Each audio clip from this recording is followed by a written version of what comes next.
Okay, here's the newest pasyalan ng mga bata. Tingnan niyo, Fantasy World. Ang taas, oh. Meron silang mataas na slides.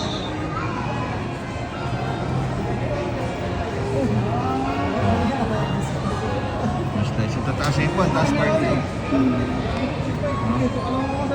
Akit, slide din yan. Yan. Papasok ka na parang tapos maraming balls. Meron pa doon na, ayun sa tok-tok, tinan nyo. Ayun na, parang may spider web doon. Taas doon, lang pa doon. Kaya na pinakabado dito. Silipin natin.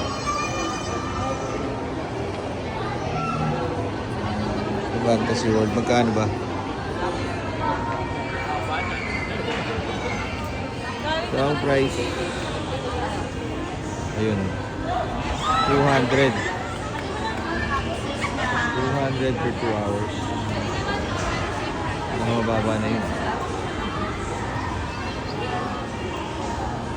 Meron din sila membership.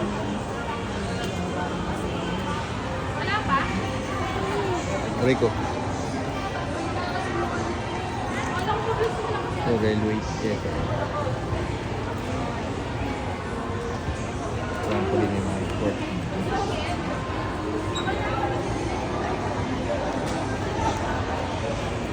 Ano gusto nyo dyan?